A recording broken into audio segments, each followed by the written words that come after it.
What's going on, guys? Welcome back to a brand new video. I hope you guys are doing well as the New York Knicks fall short at Madison Square Garden versus the Utah Jazz, the final score being 108 to 93. And this was a huge game if you're someone that's really looking forward to competing in the play-in or making it to the play-in, as we were 5 games out of making the play-in or tying the Atlanta Hawks for that 10th seed to try to get into the play-in because the Hawks fell short tonight. And this was our chance to get this W and only be 4 games out, I believe. But obviously, the New York Knicks did not come out victorious. And this is a much different Utah Jazz team compared to last time, personnel wise. You had Juan Hernan Gomez starting. You have no more of Joe Ingles. Like Rudy Gobert is actually starting this basketball game. Last time, Hassan Whiteside was actually starting at the center position, and we were also on the road as they're competing with the Mavericks for that fourth or fifth seed, I believe. I believe they're competing with them for that fourth seed. It's very close to Western Conference this year. It's just very competitive. You never know what's going to happen.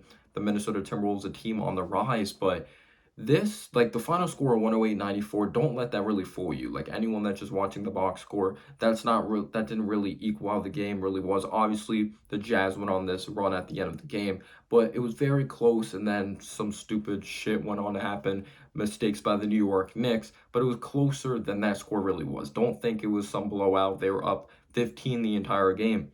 So at the beginning of this basketball game, I guess the Utah Jazz and the New York Knicks, they were both very afraid of the personnel in the inside. The Utah Jazz were very hesitant and conservative of driving inside on a Mitchell Robinson. And then you take a look at the New York Knicks, they were afraid of driving inside on a Rudy Gobert. So it was literally a 3-point party. You had Royce O'Neal knocking down threes from the outside, Donovan Mitchell knocking down threes from the outside. By the way, credit to Royce O'Neal. He's really expanded his offensive game. I got to give credit to where credit is due. Like he was thought of as just a defensive player, and now he's starting to bring more versatility to that Utah Jazz squad. And we know what Donovan Mitchell's capable of with high elevation on his jump shot, being a difficult shot maker. If it's off the dribble, catch and shoot situations, he's one of the best two guards in the league on both ends of the floor. But then you look at the New York Knicks, you have RJ Barrett knocking down a three. You have Evan Fournier knocking down a couple threes from the outside. He had a 4-point play opportunity, missed the free throw though. Alec Burks had a 4-point play. We actually got fouled at the 3-point line, like I believe 3 or 4 times. So you could say the Jazz were a little undisciplined than you're usually used to seeing. But we kind of went away from that 3-point shot after a while when they started to like chase us off the 3-point line. You saw Fournier with the floater. You saw RJ Barrett like drawing that foul, getting to the free throw line. I actually thought we did a pretty solid job offensively in that first quarter, but I was really afraid. I was like, how's the offense going to be when the 3-point shots aren't falling? I thought the ball movement was doing a pretty, like, we were doing a pretty solid job when it came to that department. No surprise, Mitchell Robinson did struggle versus Rudy Gobert. Rudy Gobert, he came into this game number one in rebounds, averaging 14 rebounds per game, second in block shots, one of the best interior defensive players in the game. We're just one of the best interior centers because you see a lot of guys outside on the 3-point line now that are capable of knocking down the shots. But obviously, Rudy Gobert is kind of that old school guy. We know we got that huge contract. But we straight up won that first quarter. I believe we ended up leading into that second quarter up by 4. Donovan Mitchell was still able to get his, though, 8 points. Jordan Clarkson coming off the bench getting buckets as well. You're going to be hearing his name a lot more when it comes to this recap video. But I actually like the job we did adjusting to the 3-point line on the Utah Jazz. They didn't do a good job adjusting, defending the 3-point line on us, but I thought we did a pretty solid job on both ends of the floor in that first quarter, being up 4 entering that second quarter. But if there was something to nitpick real quick, it was probably the second chance opportunities. I was pretty pleased with everything except the like second chance opportunities and Julius Randle also. Julius Randle, I didn't like his shot selection. He kind of just ruined the flow of the offense at times. He overall did not have a good game though. So the second quarter comes around. We have no answer for Jordan Clarkson. Jordan Clarkson ends up having 18 at halftime. Same thing with Donovan Mitchell. They both split, or they both ended up with 18 points. And I think a perfect way to describe that second quarter was undisciplined, not getting back on defense, not boxing out, leaving guys open at the 3-point line. It just seemed like we let everyone feel very comfortable. We let Jordan Clarkson find his creases coming off the screens. The Utah Jazz bench just absolutely destroyed our bench. I believe we only had 3 points or maybe like 5 points when it came to like halftime. And a huge reason though the Jazz did have a lot of points was because of Jordan Clarkson. So I believe he ended up having like 18 of their 20 something points when it came to entering halftime. And I was really afraid of the dribble penetration this game. And I was like, how's Alec Burks going to dribble penetrate? How's RJ going to be on a Rudy Gobert this game? And even though those flaws, those were really bad moments in this basketball game, just Donovan Mitchell cooking and also a guy of Jordan Clarkson really cooking. I thought we did a decent job on others out there on the floor. We really held Rudy Gobert to not a lot of points in that first half, even though we know Rudy Gobert's not a fantastic offensive player. He still averages 14 points per game. So, yeah, Jericho Sims, you could say he was a little too jumpy. We had to take him out of the game. Mitchell Robinson, the Jazz, just did a good job taking him out of the game. But RJ Barrett had some nice moments. RJ Barrett started to really create some flow for us. When it looked like the game was starting to go away, RJ Barrett did a good job dishing and swishing, as Walt Frazier would say. It looked like he was going up for the shot or looked like he was passing it to another area. Found Mitchell Robinson. He took it coast to coast. I thought RJ Barrett had a pretty solid all around game. Like, yes, you're not gonna be able to shut down Donovan Mitchell. You're not. It's just kind of impossible. I guess you could hold him in check, but clearly we didn't do that. I think he finished with like 35 or 38 points. He wasn't the best defensively. I thought he did a solid job passing the ball and scoring the rock. He didn't have the most efficient night, but you could also say that's not it's a part of it's not constantly having him in the right spots or just not constantly putting him in the position to be successful. But RJ Barrett had some huge misses in this game we're gonna really get to. So you can't just always make excuses for RJ Barrett. He missed some shots like he should have made in this game. But the Jazz just overall took over that second quarter.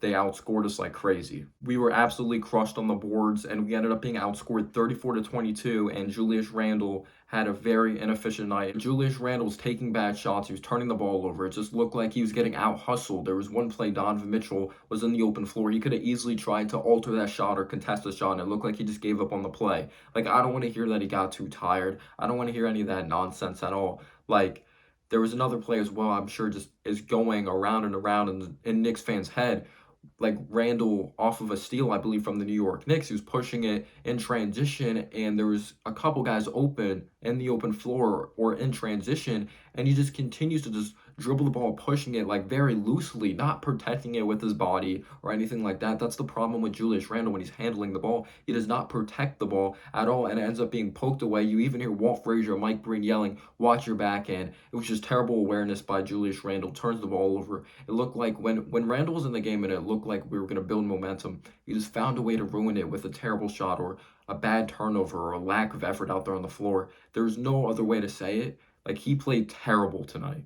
And the Jazz nearly played a perfect like defensive quarter. Their discipline was amazing. They were staying on their feet. They weren't falling for any pump fakes, any hesitations. They were tremendous defensively. And they ended up leading by double digits entering halftime. And we ended up being down 60 to 53 entering halftime. And in the third quarter, if I'm being completely real with you guys, like everyone was pretty much non-existent. It was an ugly, ugly quarter of basketball. The second and third quarter just weren't great. Donovan Mitchell, like what he's really improved at, like throughout his game so far in the league, like he used to like really rush plays or just really rush the flow offensively. But now he's starting to be more patient, probe around, and find his teammates. He did a good job scoring the ball. He did a good job utilizing the pick and roll, finding guys rolling to the basket. Those whip passes to the outside to a Royce O'Neal. We just played a bad third quarter. We were so stagnant offensively. There was so much dribbling. Just there was just no chemistry there. Evan Fournier, after him playing a solid first quarter or a good first quarter and being in double digits, knocking down threes, believe he knocked down like one or two in that second quarter. Evan Fournier pretty much like you could say we took him out of this game. Like you could say he stopped being aggressive, but when someone's on fire, you find a way to get him the ball. And we just did a terrible job gifting the ball to Evan Fournier or finding him in the right spots. Bench continued to be non-existent. Obi Toppin, when he was out there, he didn't really do much. Like, and at least in that third quarter, he had Quentin Grimes. He only attempted one shot this entire game. Yes, he played good defense, but we know he's not a guy that could really create, and they actually did a really good job hounding him outside on the perimeter. Quickly didn't do much when it came to that third quarter. Just the bench was non-existent. The huge reason, though, again, why the Jazz had so many bench points was because of Jordan Clarkson. And even Rudy Gay did a pretty solid job, and Hassan Whiteside did a good job making his defense foul inside, like in the interior. But then the fourth quarter comes around, we won, like, at the beginning, we won this quarter. It looked like the Knicks had a chance to win this game. Like after we were down a dozen, at one point in that third quarter. This was the Quickly quarter. Quickly draws a foul at the 3-point line. I believe twice he did, because one time he was pushing it in transition. He threw it up at the basket, but he technically did get fouled at the 3-point line. He gets fouled at the 3-point line again. But I'm not dreaming here, or I thought I was dreaming. Quickly gets fouled at the 3-point line. He misses 2 of his 3 free throws. He knocks down, of course, he knocked down a 3, got his floaters. He found ways to score the ball. Quickly gave us so much momentum. He had double digits in that fourth, but he missed 2 of 3 free throws. Quickly missed 2 of 3 free throws. That was just absolutely wild to me. But Quickly was a huge reason we're in this game. At one point, we cut it to 4. We could have cut it to 2 if he made those free throws. We're talking about the second best free throw shooter in the league. May not be the second best free throw shooter anymore. Like after tonight, because I believe he missed like 3 or 4, which is very unlike him. But I actually like the unit out there with an RJ, with a Quickly, with an Obi, like the young guys. Jericho Sims, he didn't have any points, I believe, but he did a good job setting screens. There was a bunch of miscommunications, though, when we would get close in this game at times, or when it would look like we would go on a run.